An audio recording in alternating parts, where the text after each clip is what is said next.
बिहार के उप मुख्यमंत्री विजय सिन्हा आज मुजफ्फरपुर पहुंचे। यहां अधिकारियों के साथ उन्होंने समीक्षा बैठक की।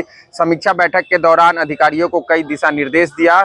समीक्षा के उपरांत पत्रकारों से बातचीत की। इस दौरान उन्होंने लालू यादव और मुकेश सहनी पर जमकर कटाक्ष किया।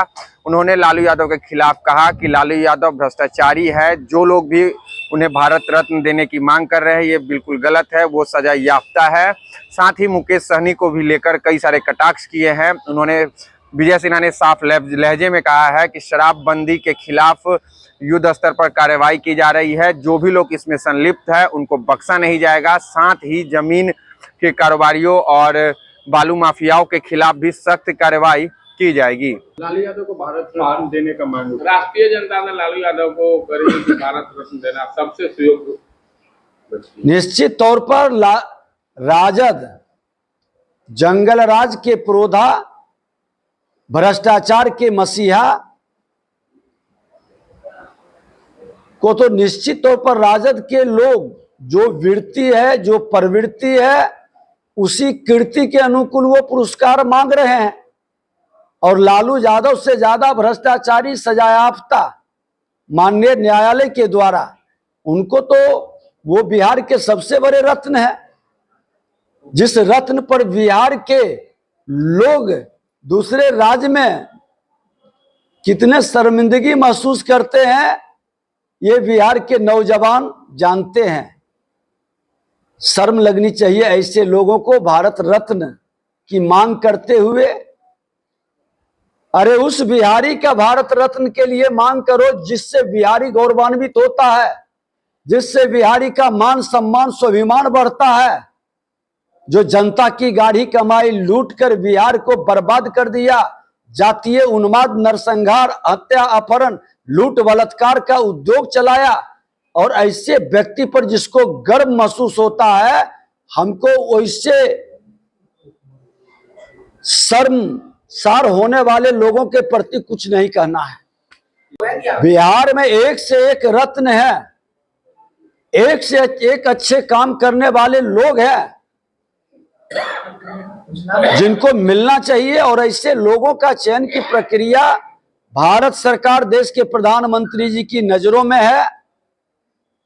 और बिहार के जो विरासत ठहर गई, जो विरासत देश को गौरवान्वित करता था, विश्व में पहचान बनाता था, उस विरासत को अपने नौजवानों तक पहुंचाने के लिए अटल सभा भवन का कला संस्कृति विभाग से, जिसमें हमारे ऑडियो वीडियो का स्टूडियो भी रहेगा, प्रशिक्षण भी होगा, और उस विरासत की पहचान और उस विरासत को नाट्य के रूपांतरित कर करके हम लोग उत्साहित भी कर रहे हैं। और आने वाले दिनों में कई लोग भारत रत्न के अंतर्गत वो नाम उभर करके आएगा। किसी एक व्यक्ति का पूरे सदन का निर्णय था। उस समय मैं प्रतिपक्ष में था और हमने मांगा था कि शराबबंदी पर अगर जो सबकी सहमति है तो सभी संकल्प लें। भाजपा प्रतिपक्ष में था, सत्ता में जो लोग थे, राजद, कांग्रेस, वो सब लोग भी सहमति व्यक्त करके संकल्प लिए थे।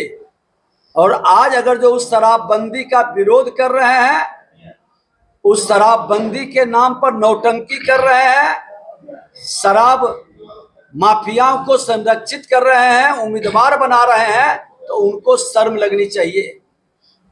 जनता माफ नहीं करेगा ऐसे लोगों को कि आपने सहमति, सर्वसम्मति से संकल्प लिया गया, निर्णय लिया गया, और आज शराब माफिया को उम्मीदवार बनाइएगा, शराब माफिया को संरक्षित करके कमाई का माध्यम बनाइएगा। शराब माफिया हो, बालू माफिया हो या जमीन माफिया हो, एनडीए की सरकार संकल्पित है कि हर हाल में इसका कमर तोड़ेंगे, ये माफियागिरी बंद कराएंगे। आज बालू माफिया पर सरकार की नई खनन नीति स्पष्ट कर दिया है कि ये अब ज्यादा दिन तक खड़े नहीं रह पाएंगे। और शराब माफिया पर और जमीन माफिया पर भी सरकार की नजर है। निर्दोष और गरीब लोग, माफिया को बचाने के लिए कमजोर तबके को कोई फंसाएगा तो सरकार उसको भी, उसके ऊपर भी कार्रवाई करेगी। शराब माफिया मौत का इंतजार नहीं है, वो हत्यारे का इंतजार है। उस पर खोज की जा रही है और कार्रवाई की जा रही है। जो हत्यारा दारू बेचकर अराजकता पैदा कर रहा और समाज के अंदर मौत का खेल खेल रहा है, वो इससे हत्यारे पर कई की गिरफ्तारी हुई है। सरकार बख्शेगी नहीं, पूर्ण कार्रवाई होगी। गलत है अगर जो कोई पुलिस पदाधिकारी शराब से हुई मौत को छुपाएगा, वो बख्शे नहीं जाएंगे। मुझे बीमारी ठीक करनी है, बीमारी छुपाने से बढ़ता है। और मैं तो बता दूं कि प्रतिपक्ष में भी खुल करके सदन, सड़क से सदन तक, और आज सत्ता पक्ष में भी शराब समाज के लिए, नशा राष्ट्र के लिए नुकसानदायक है।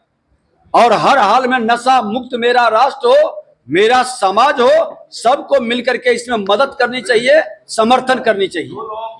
मुजफ्फरपुर समीक्षा बैठक की गई सर। आज विश्वोत्तरी की पहली बैठक गठन के बाद हुआ और सारे संबंधित विभाग का पीटीपी दिया गया, दिखाया गया, जिले के सारी चल रही योजनाओं से अवगत कराया गया, उससे संबंधित विषय और पूर्व की बैठक में उठे सवालों के अनुपालन पर भी चर्चा हुई। स्पष्ट निर्देश दिया गया कि जो पारदर्शिता के साथ सरकार की तमाम योजनाएं को, जनहित में जो सरकार की नीति है उसको पूरा करना पदाधिकारियों की जिम्मेवारी है। गुणवत्तापूर्ण और पारदर्शिता में कमी रहेगी तो हमारे माननीय विश्वोत्तरी के जो सदस्य हैं, दोनों हमारे उपाध्यक्ष हैं, ये सब बैठ करके अलग से भी उसकी समीक्षा आपस में करके नेक्स्ट बैठक में पुनः उस पर हम लोग चर्चा करेंगे। प्रधानमंत्री, मुख्यमंत्री जी का जो भ्रष्टाचार मुक्त वातावरण बनाने का, विकास की गति बढ़ाने का और जनता के हित में सेवा के भाव से काम करने का वचनबद्धता है, उस वचनबद्धता पर हम लोगों ने चर्चा भी की है, निर्देश भी दिया है। चाहे पेंशन का हो, आपूर्ति की व्यवस्था हो, शिक्षा की व्यवस्था हो, स्वास्थ्य से संबंधित, सड़क, सिंचाई, उद्योग, नगर विकास, पीएचईडी भवन, ये तमाम विभागों को हमने समीक्षा की है। और इसके अलावे 2 विभाग जो मुख्यमंत्री ग्रामीण सेतु तथा बिहार शहरी विकास योजनाओं के संचालन के संदर्भ में भी बैठे हैं। विधायकों के आग्रह पर ये दोनों की बैठक आगे हम रखेंगे ताकि बहुत सारे लोगों को जानकारी भी इससे संदर्भ में नहीं था, तो उन लोगों ने कहा है कि पूरी जानकारी प्राप्त कर लेंगे, सरकार के निर्देश के अनुसार हम लोग भी तैयारी कर लेंगे, उसके बाद इसकी बैठक करके फाइनल चयन की प्रक्रिया पूरा करेंगे। और सभी लोग ढंग से काम करने के लिए अच्छे काम कर भी रहे हैं। सरकार की कई अच्छी योजनाएं जमीन पर उतर भी रही है। इसमें गति देने के लिए, बेहतर करने के लिए आज बड़ी गंभीरता से बैठक हुई है। मैं सब लोगों को, अपने माननीय विधायक और विश्वोत्तरी के माननीय सदस्य, दोनों उपाध्यक्ष को धन्यवाद और बधाई दिए कि बड़ी गंभीरता के साथ, बड़ी सरलता के साथ इन लोगों ने शांतिपूर्ण ढंग से अपने विषय को रखें। मुजफ्फरपुर अभय राज, प्रभात खबर, मुजफ्फरपुर।